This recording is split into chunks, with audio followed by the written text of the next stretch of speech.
បាទសួស្តីបងប្អូនទាំងអស់គ្នាថ្ងៃនេះដែរក៏ឆ្លៀតពេលមកធ្វើវីដេអូមួយដែលទាក់ទងនឹងការឆែកមើលប្រទេសអ្នកនរអស់គ្នាគេហៅថា admin ចឹងកុំឲ្យខាតពេលវេលាយូរអ្នកនរអស់គ្នាចូលទៅកាន់Facebook យើងទាំងអស់គ្នាបាទនេះគឺជា admin របស់ខ្ញុំ admin ក្រៅប្រទេសតើយើងចង់ដឹងថា admin របស់យើងចាប់នៅប្រទេសណាអ្នកនរអស់គ្នាហ្នឹងហើយអូខេឥឡូវយើងចូលទៅកន្លែង profile ត្រង់នេះបាទ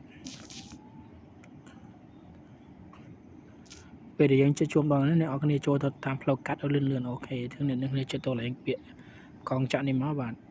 សងលេថា setting ណាអ្នកនរគ្នាបាទតើវាជិះចូលហើយវានឹងចេញផ្ទាំងបែបនេះដើម្បីឲ្យអ្នកនរគ្នាចូលអ្នកនរគ្នាហ្នឹងហើយអញ្ចឹងអ្នកនរគ្នាចុចទៅលើកន្លែងហ្នឹងទៅបាទបន្តមកទៀតអ្នកនរគ្នា scroll ឡើងលើហើយអ្នកនរគ្នាយកពាក្យថាព័ត៌មាននឹងអនុញ្ញាតរបស់អ្នកអូខេអញ្ចឹងអ្នកនរគ្នាចុចចូលឲ្យនឹងមកហ្នឹងហើយអញ្ចឹងអ្នកនរគ្នា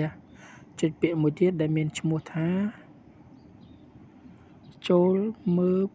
ព័ត៌មានរបស់អ្នកបាទអញ្ចឹងវានឹងចេញផ្ទាំងមួយទៀតឲ្យអ្នកនរគ្នាបាទតមកទៀតអ្នកនរគ្នាចូលមើលលេខខ្មៅនេះក៏បានដែរអូខេអញ្ចឹងយើងចូលមើលលេខខ្មៅហ្នឹងទៅ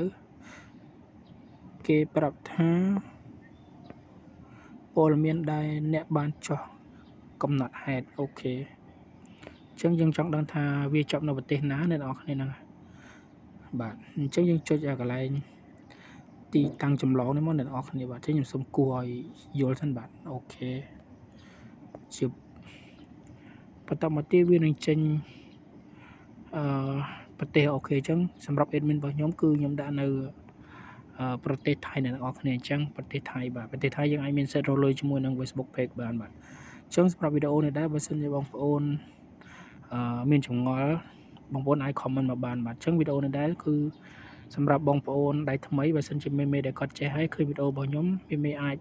អូសរំលងបាទអញ្ចឹងអរគុណច្រើនបាយបាយ